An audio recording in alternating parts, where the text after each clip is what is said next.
세상에서 가장 높은 자리에 앉은 사람이 매일 밤 자기 자신에게 이렇게 물었다. 나는 오늘 하루 내가 할 수 있는 일에만 힘을 쏟았는가? 혹시 이런 경험을 해본 적이 있는가? 누군가에게 진심을 다해 말했는데 상대가 끝내 알아주지 않았을 때 밤새 그 사람의 표정을 떠올리며 잠을 이루지 못했던 적, 열심히 준비한 일이 내 힘과 상관없는 이유로 무너졌을 때 억울함과 분함이 가슴 안에서 돌덩이처럼 굳어갔던 적, 분명 나는 최선을 다했는데 결과는 내 손을 떠나 있었고 그 결과 때문에 나 자신까지 부정하게 되었던 그런 밤을 보낸 적이 있는가? 대부분의 사람들은 이렇게 믿는다. 노력하면 반드시 그에 걸맞은 결과가 따라온다고. 정성을 다하면 상대방도 결국 마음을 열 것이라고. 그래서 원하는 결과가 오지 않으면 노력이 부족했다고 스스로를 탓하거나 세상이 불공평하다며 분노한다. 그러나 로마 제국의 가장 넓은 영토를 다스렸던 한 황제는 전혀 다른 이야기를 했다. 그는 말했다. 고통의 뿌리는 일어난 사건 그 자체에 있지 않다고. 고통은 그 사건이 내 뜻대로 되어야 한다고 믿는 마음, 바로 거기에서 싹튼다고. 이 말은 단순한 체념이 아니다. 포기하라는 뜻은 더더욱 아니다. 오히려 그 반대에 가깝다. 내가 진짜 힘을 쏟아야 할 곳과 힘을 쏟아봐야 아무 소용이 없는 곳을 정확히 가르는 것. 그것이야말로 가장 치열한 형태의 노력이라는 뜻이다. 그런데 우리는 왜 그 구분을 그토록 어려워하는 것일까? 왜 바꿀 수 없는 것 앞에서 주먹을 쥐고 바꿀 수 있는 것 앞에서는 오히려 손을 놓아버리는 것일까? 마르쿠스 아우렐리우스. 서기 121년에 태어나 180년에 세상을 떠난 이 사람은 로마 제국의 16번째 황제였다. 그런데 그가 남긴 가장 위대한 유산은 정복한 땅이 아니었다.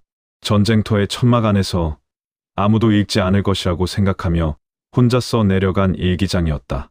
후세 사람들이 명상록이라 부르게 된 그 글 속에서 황제는 자기 자신에게 끊임없이 같은 질문을 던졌다.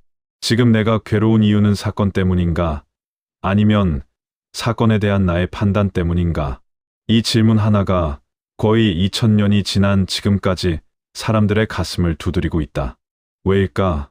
답을 알면서도 실천하지 못하기 때문이다. 머리로는 안다. 타인의 마음은 내 것이 아니라는 것을, 결과는 수많은 변수가 만들어내는 것이라는 것을. 그런데 막상 내 일이 되면, 내 관계가 되면, 내 자존심이 걸리면 그 알은 순식간에 무력해진다. 아는 것과 사는 것 사이의 그 거리, 바로 거기에 오늘 이야기의 출발점이 있다. 한 가지만 미리 말해두겠다. 이 이야기는 신경 쓰지 말라는 말로 끝나지 않는다. 오히려 더 깊이 신경 쓰되 방향을 바꾸라는 이야기에 가깝다. 마르쿠스 아우렐리우스가 전쟁과 배신과 역병의 한가운데서 발견한 것은 무심함이 아니라 정확한 관심이었다. 그리고 그 정확한 관심이 어디를 향해야 하는지를 그는 죽는 날까지 글로 되새겼다. 사람들은 흔히 이렇게 말한다. 포기하지 마라. 끝까지 물고 늘어져라. 놓는 순간 지는 거다. 이 말은 반쯤은 맞다. 쉽게 포기하는 습관은 분명 사람을 나약하게 만든다. 그러나 이 말이 전부라면 세상에서 가장 고통받는 사람은 게으른 사람이어야 한다. 현실은 정반대다. 가장 깊이 고통받는 사람들은 대개 가장 많이 애쓴 사람들이다. 놓지 못해서 끝까지 붙들고 있어서, 그래서 마음이 찢어진 사람들이다. 여기에 한 가지 통념이 숨어 있다. 우리는 매달림을 성실함이라고 착각한다. 상대가 떠났는데도 계속 연락하는 것을, 결과가 나왔는데도 인정하지 않는 것을, 이미 지나간 일을 밤마다 되씹는 것을 우리는 쉽게 놓지 않는 단단한 마음이라고 포장한다. 그러나 조금만 솔직해지면 안다. 그것은 단단함이 아니라 두려움이다. 놓으면 내가 무너질 것 같은 두려움. 인정하면 내가 틀렸다는 뜻이 될 것 같은 두려움. 받아들이면 내가 약한 사람이 되는 것 같은 두려움. 매달림의 뿌리에는 언제나 이 두려움이 웅크리고 있다. 마르쿠스 아우렐리우스는 이 심리를 정확히 꿰뚫었다. 그가 명상록에서 반복적으로 돌아온 명제가 있다. 고통은 사건이 주는 것이 아니라 사건에 대한 나의 판단이 만들어내는 것이라는 명제다. 이 말을 처음 들으면 차갑게 느껴질 수 있다. 마치 내 고통은 내 탓이다라고 말하는 것처럼 들릴 수 있다. 그러나 그의 진위는 전혀 다른 곳에 있었다. 그는 탓하려 한 것이 아니라 힘을 돌려주려 한 것이다. 생각해보면 이런 것이다. 누군가 나를 무시하는 말을 했다고 하자. 그 말 자체는 이미 끝난 사건이다. 공기 중에 흩어진 소리에 불과하다. 그런데 나는 그 말을 붙잡고 돌아와서 잠자리에서 되뇌고 다음 날 아침에도 그 사람의 표정을 떠올리고 일주일이 지나도 가슴 한편이 뜨끔거린다. 이때 나를 괴롭히는 것은 그 사람의 말인가? 아니면 그 말을 계속해서 재생하는 나 자신인가? 마르쿠스는 후자라고 보았다. 그리고 바로 그 지점에 자유가 있다고 보았다. 왜냐하면 타인의 입은 내가 통제할 수 없지만 내 안의 재생 버튼은 내가 끌 수 있기 때문이다. 이것이 핵심이다. 사람은 통제할 수 없는 것에 에너지를 쏟을수록 정작 통제할 수 있는 것에 쏟을 에너지를 잃어간다. 마치 주먹에 모래를 쥐듯 꽉 쥘수록 손가락 사이로 빠져나가는데 그 빠져나감에 화가 나서 더 세게 쥐고 더 세게 쥘수록 더 빨리 빠져나간다. 이 악순환을 끊는 방법은 힘을 더 주는 것이 아니다. 손을 펴는 것이다. 그런데 바로 그 손을 펴는 행위가 우리에게는 패배처럼 느껴진다. 여기서 통념과 진실이 갈라진다. 통념은 말한다. 놓지 마라. 그것이 강함이다. 그러나 마르쿠스 아우렐리우스가 전쟁터에서 배신 속에서 역병이 로마를 휩쓸 때 끝내 무너지지 않을 수 있었던 이유는 모든 것을 붙잡아서가 아니었다. 붙잡을 것과 놓을 것을 구분하는 눈을 길렀기 때문이었다. 진짜 강함은 모든 것을 쥐는 힘이 아니다. 쥐어야 할 것만 쥐고 나머지는 고요하게 내려놓는 정확함이다. 이 정확함을 그는 평생에 걸쳐 연습했다. 마르쿠스 아우렐리우스는 태어날 때부터 황제가 될 운명이었던 것은 아니다. 그는 로마의 유력한 가문에서 태어났지만 왕위 계승자로 낙점된 것은 17살 무렵 당시 황제였던 하드리아누스의 뜻에 의해서였다. 그리고 그를 직접 키우고 가르친 것은 양아버지 안토니누스 피우스였다. 마르쿠스는 어린 시절부터 철학에 깊이 매료되었다.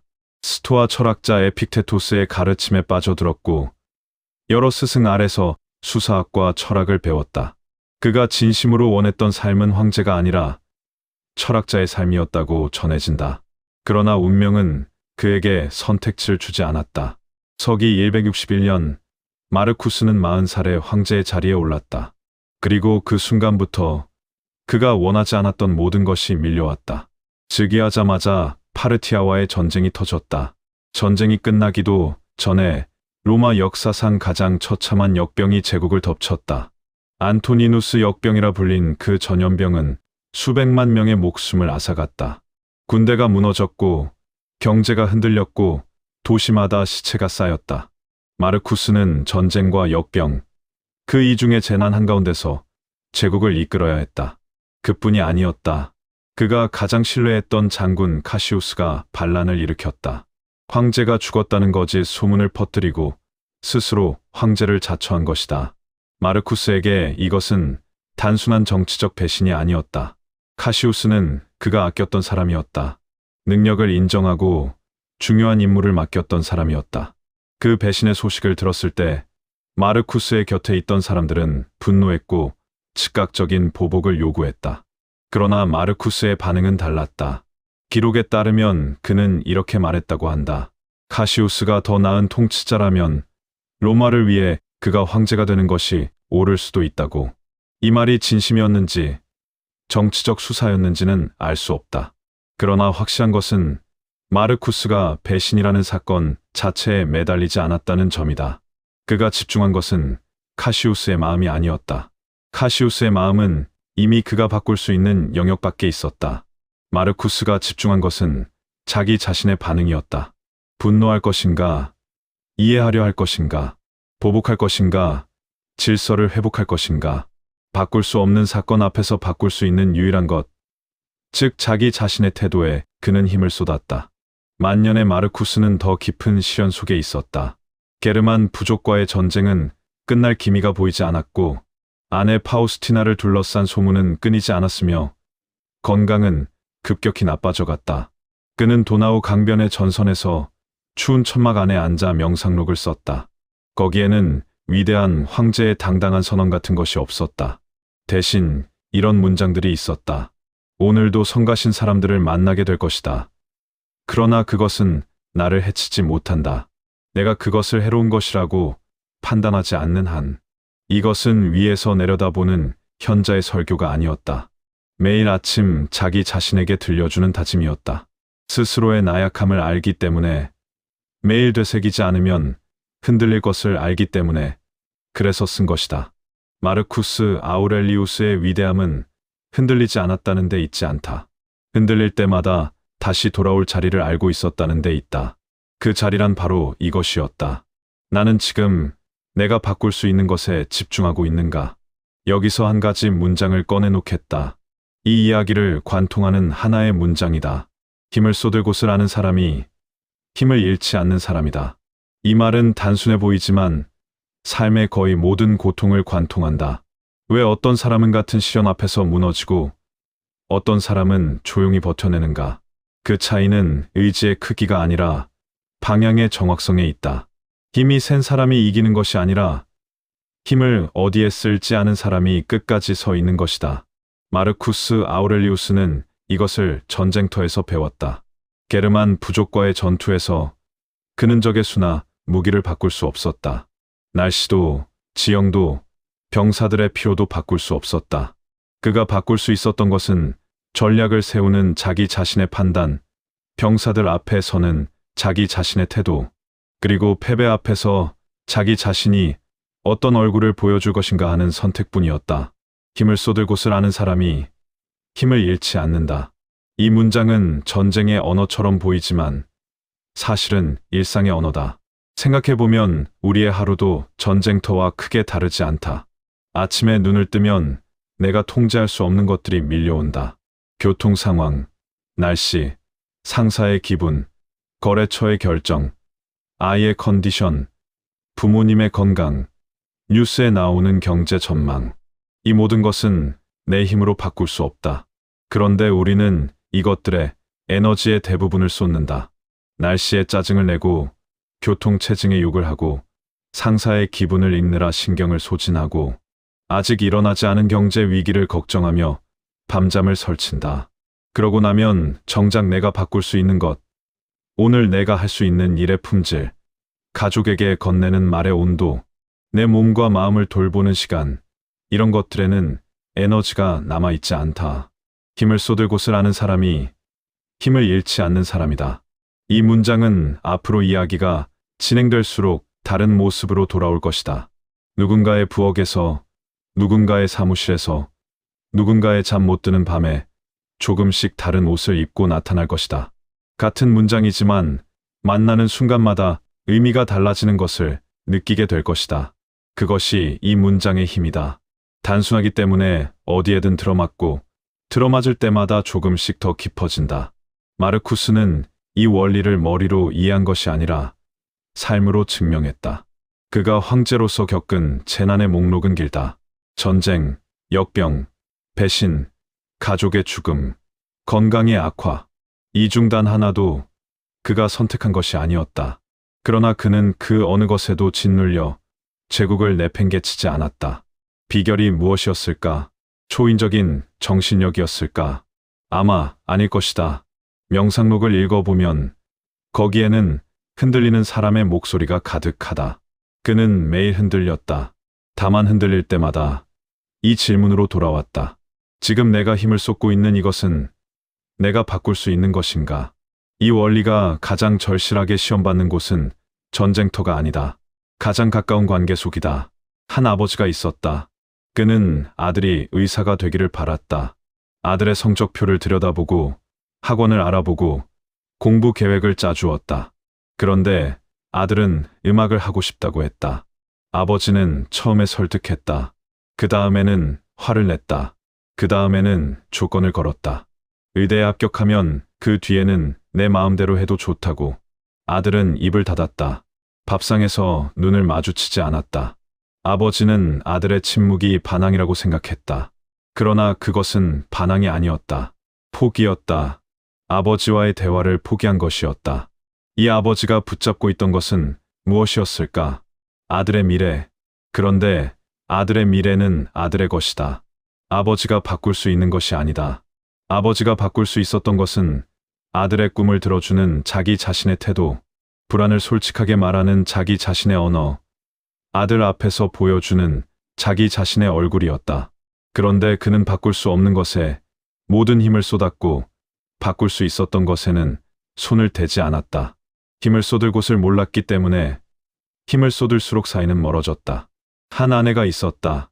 남편이 퇴근 후 거실 소파에 앉아 전화기만 들여다보는 것이 견딜 수 없었다.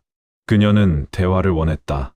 오늘 하루 어땠는지, 아이가 유치원에서 무슨 말을 했는지, 주말에 어디를 갈지, 그런 사소한 이야기를 나누고 싶었다. 그래서 말을 걸었다.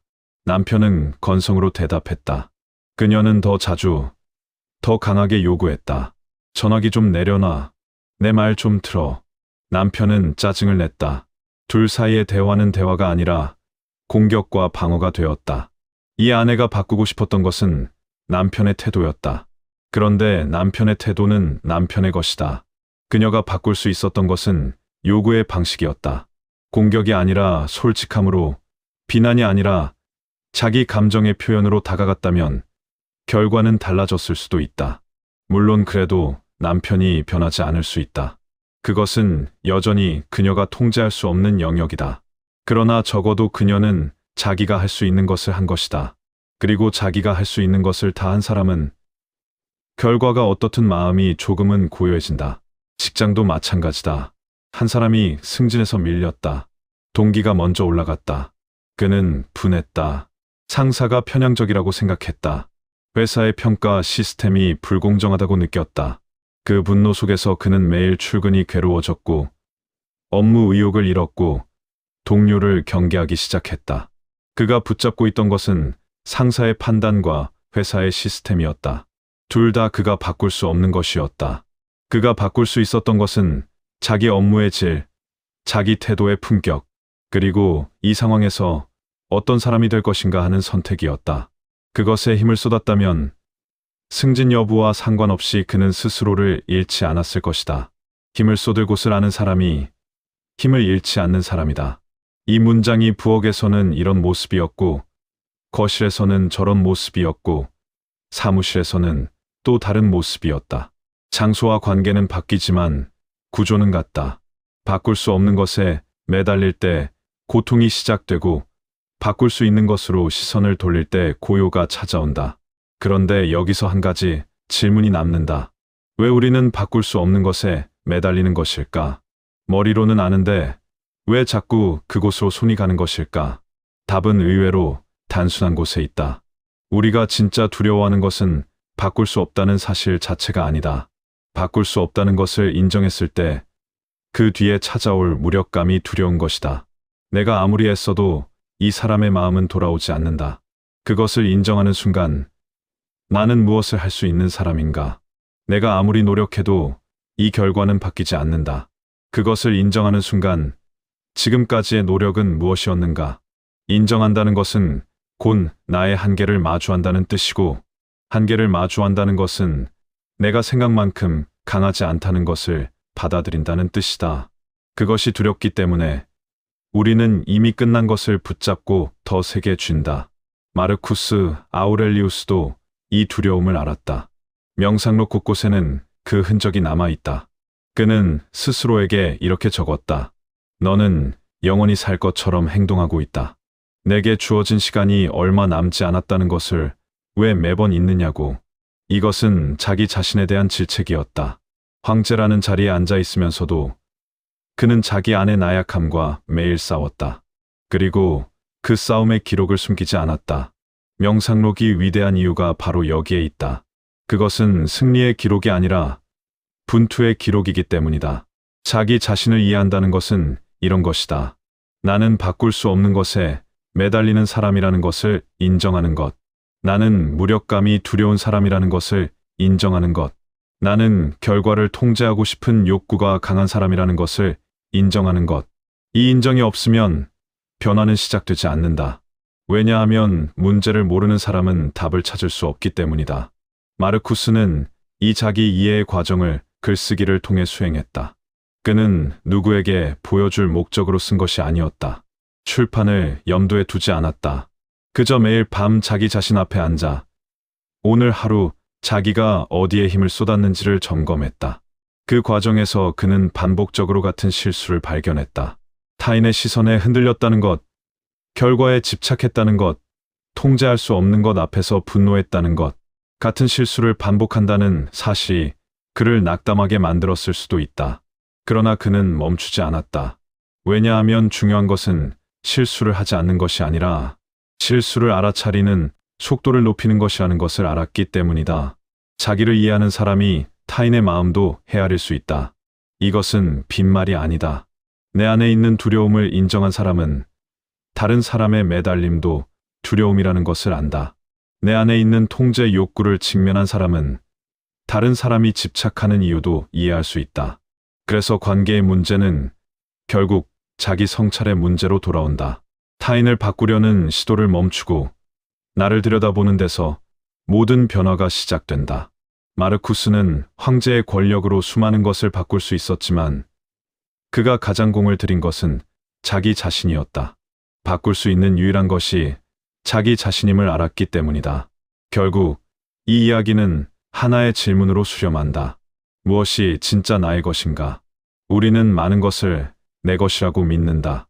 내 직위, 내 평판, 내 관계, 내 재산, 상대의 마음, 자녀의 미래. 그러나 조금만 깊이 들여다보면 이 중에서 진짜 나의 것은 거의 없다. 직위는 회사가 주고 빼앗는 것이다. 평판은 타인의 머릿속에 있는 것이다. 관계는 두 사람이 함께 만드는 것이지 한 사람이 소유하는 것이 아니다.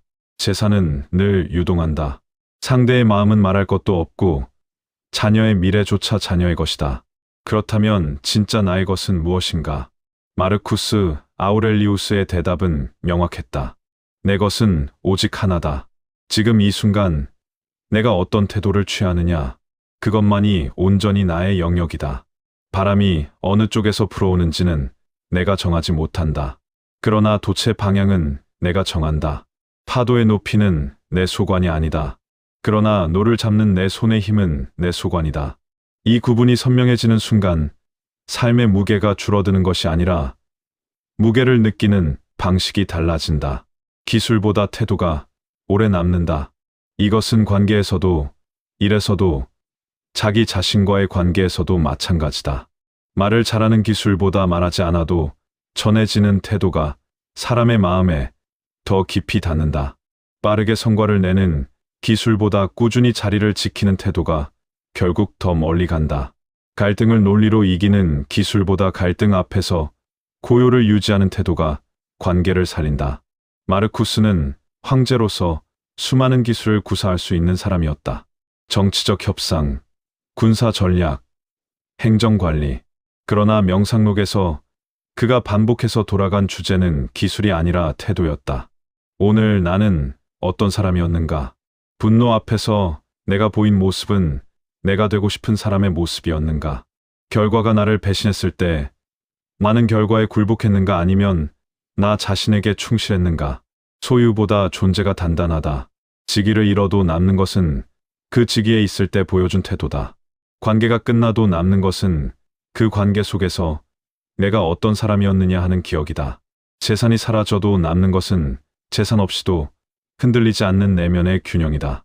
마르쿠스는 황제라는 직위를 가지고 있었지만 명상록 어디에서도 그 직위를 자랑하지 않는다. 오히려 그 직위가 자신을 어떻게 시험하고 있는지를 적었다. 권력이라는 소유를 가진 사람이 존재의 품격을 놓지 않으려고 매일 분투한 기록. 그것이 명상록의 진짜 얼굴이다. 속도보다 방향이 중요하다는 말은 많이 들어보았을 것이다. 그러나 마르쿠스의 삶을 보면 한 단계 더 나아간 진실이 보인다. 방향보다 더 중요한 것은 내가 그 방향을 선택한 이유다. 남들이 가니까 따라가는 것인지, 내가 옳다고 믿기 때문에 가는 것인지, 결과가 보장되니까 가는 것인지, 결과와 상관없이 이것이 나다운 길이기 때문에 가는 것인지, 부자를 선택할 수 있는 사람이 결과에 흔들리지 않는다. 왜냐하면 그 사람에게 성공과 실패의 기준은 외부의 결과가 아니라 내면의 일관성이기 때문이다. 힘을 쏟을 곳을 아는 사람이 힘을 잃지 않는 사람이다. 이 문장이 여기까지 오면 처음과는 다른 무게로 들릴 것이다. 처음에는 에너지 관리의 기술처럼 들렸을 수 있다. 지금은 조금 다르게 들리기를 바란다. 이것은 기술이 아니라 존재의 방식이다. 내가 무엇을 소유하고 있느냐가 아니라 무엇에 힘을 쏟고 있느냐가 나를 규정한다. 그리고 그것만이 진짜 나의 것이다. 서기 180년 3월 마르쿠스 아우렐리우스는 도나우 강변의 전선에서 숨을 거두었다. 그의 나이 58세였다. 전쟁은 끝나지 않았고 제국의 문제는 해결되지 않았고 아들 코모두스는 아버지와는 전혀 다른 길을 걸을 운명이었다.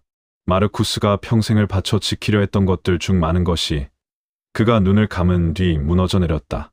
그렇다면 그의 삶은 실패였을까?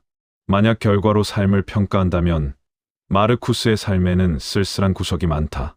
그가 막으려 했던 전쟁은 계속되었고 그가 가르치려 했던 아들은 폭군이 되었고 그가 지키려 했던 제국의 평화는 오래가지 못했다.